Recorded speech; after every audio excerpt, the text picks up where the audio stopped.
On this episode of Trucking It Up with Robotech, I'm going to show you how to change the fuel filters on a DD-15. Tools needed, and just primarily a 36 millimeter.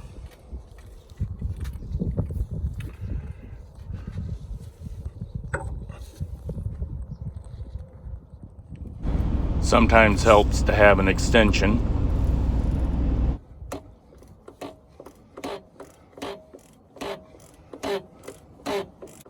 Sped up the video a little bit because this takes a little bit of time.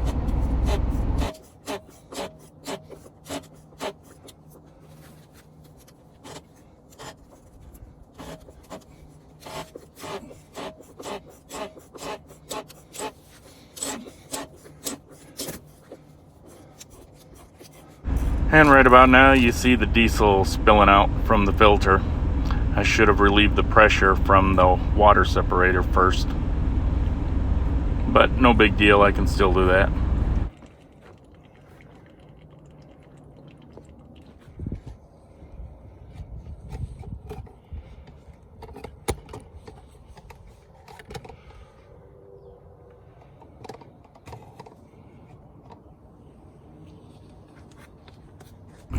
Using an old oil container,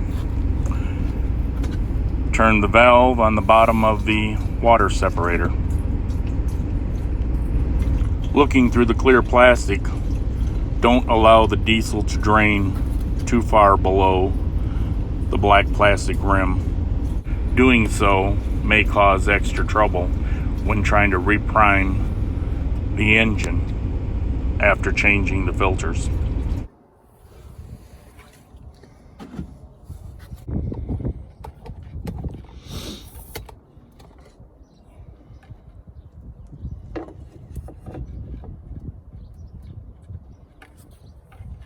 I like to use an old grocery bag to put the filter in because it will drip for a while. Easier to tie it off for proper disposal.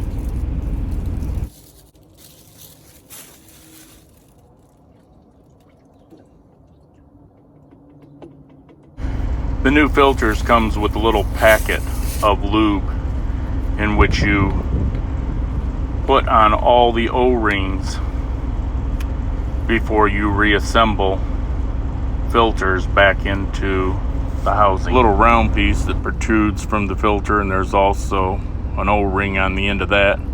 Plus there's an O-ring on the internal.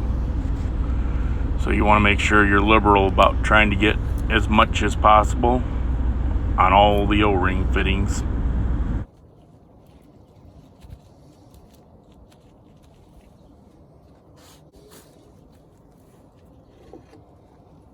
Make sure you snap the filter into the top. You'll hear a little click. Might take a little bit of pressure to get it to snap on before reinstalling into the housing.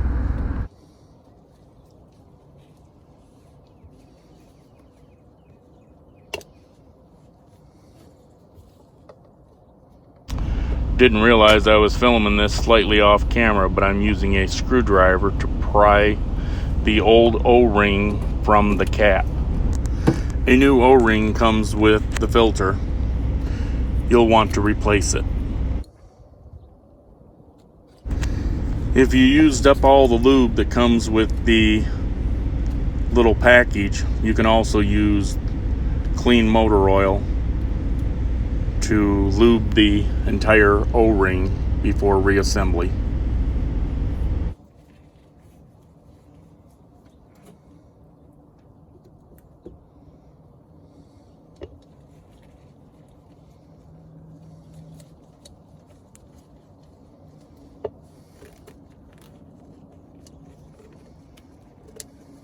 Make sure the O-ring is completely in the groove on the cap.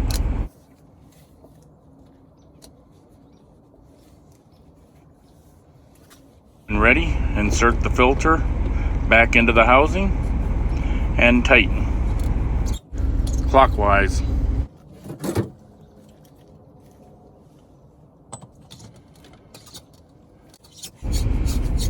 Video sped up a little bit and tightened down to torque specs, which is printed on the top of the plastic cap.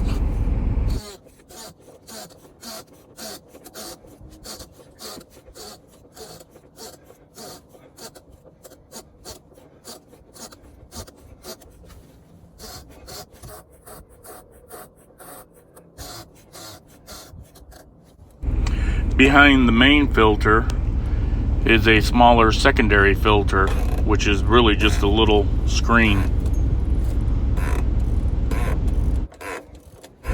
Video sped up so I look like Superman.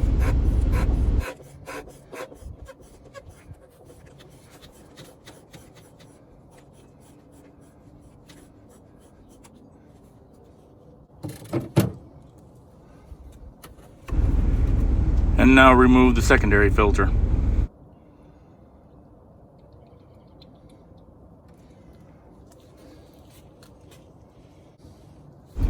Not really seen here, but you unclip the old filter and reclip the new one. It snaps into place.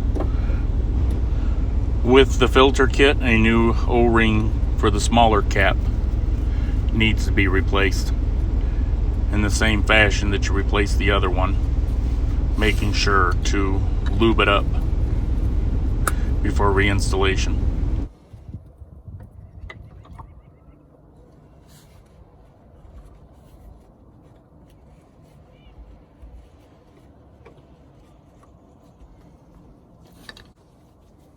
Again, the video sped up for the Superman effect. Make it go a little quicker and torque it down to torque specs that are printed in the top of primary filter cover.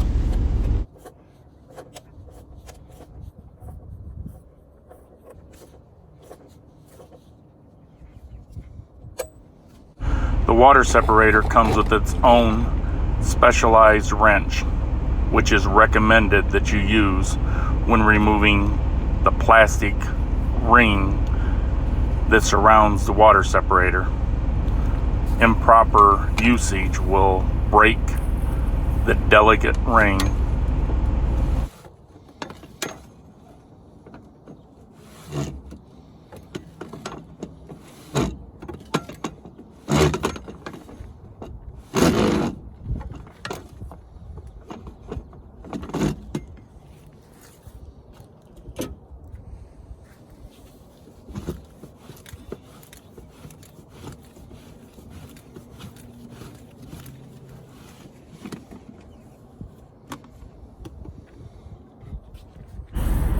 Using a grocery bag, I just cover the filter completely. This is a great way to splash yourself and get the diesel all over the place.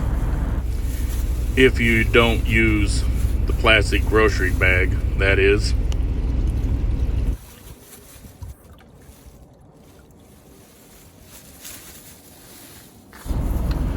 The new filter comes with an O-ring built into the bottom that needs lubricating.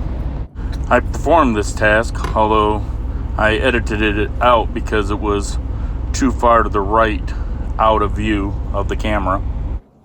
You want to leave a little puddle down the bottom of the water separator so you don't completely lose prime. But you also got to wobble the new filter on so you don't just splash everything. Water separator also comes with an O-ring that needs to be replaced with a new one and lubricated accordingly.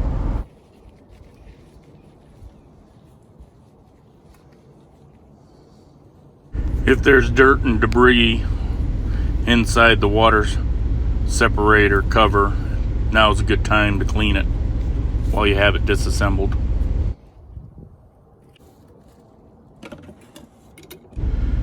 There's a spring in the top of the cover you'll have to push down in order to get the cover to sit straight on the base and start threading on the plastic ring.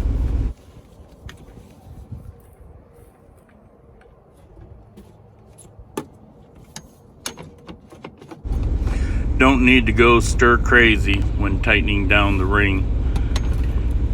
You want to make sure it's tight, but it's snug, but not over tightened, because it will break.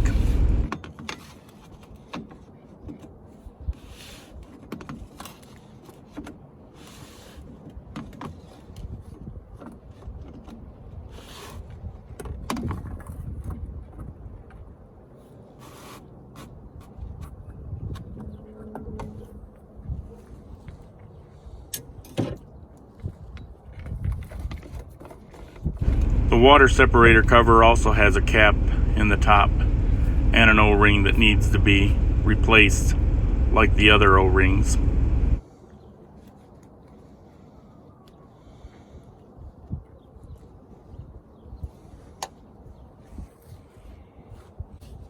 Using fresh diesel, fill up the water separator, but don't overflow it.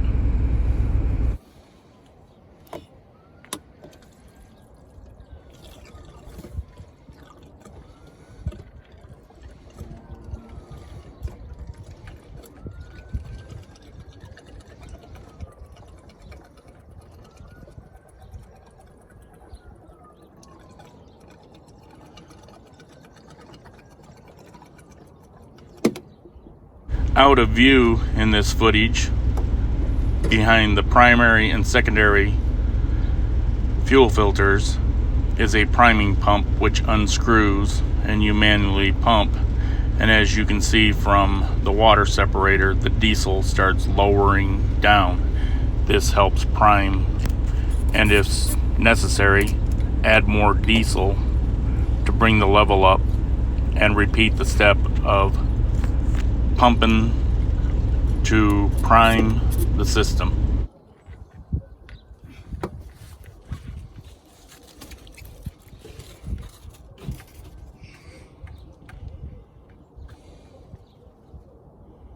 At first you'll feel no pressure, but eventually pressure will build up, and when pressure builds up, replace the cap on the water separator. There's actually a valve in the side of the fuel housing in which professional garages use. They make a professional fuel system priming pump that you can buy. Circled here is where you pull the cap off to plug in the hose for the pump, and it will pretty much nullify this whole system of manual priming.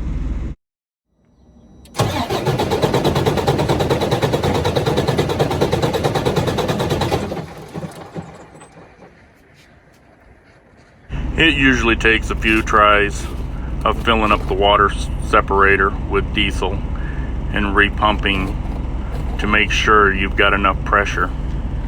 Here I've turned the camera so you can get a better view of the pump. Counterclockwise loosens the manual pump.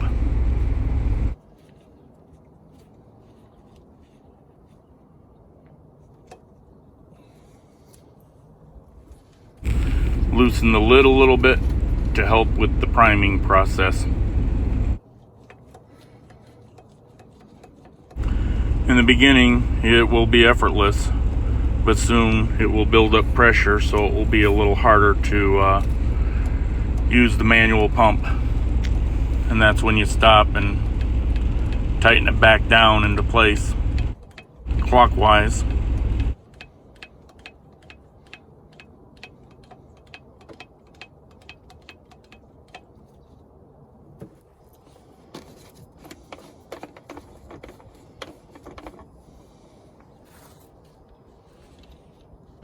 Don't let the fuel level in the water separator get too low.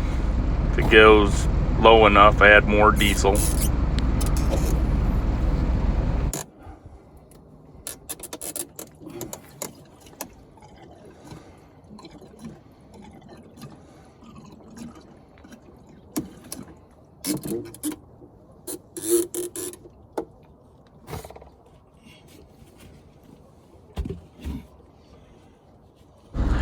Repeat the process of manual pumping Keep an eye on the diesel level in the water separator.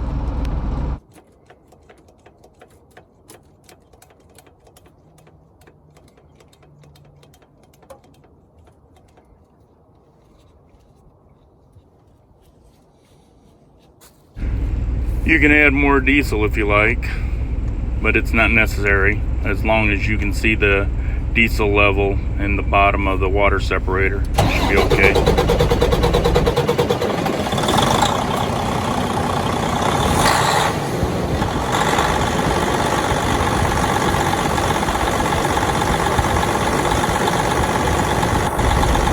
You may have to repeat these steps of manual priming several times in order to get the engine to start. But once you do start it, recommending that you leave it running for at least 15 to 20 minutes so it doesn't lose prime. I've actually experienced running it for about 5 minutes and then having to reprime it the next day. Double check and make sure the cap's on tight. I actually left it running for about 30 minutes here, but then cut some of the video out. Double check your work after you shut it off and restart it to ensure proper procedures have been met.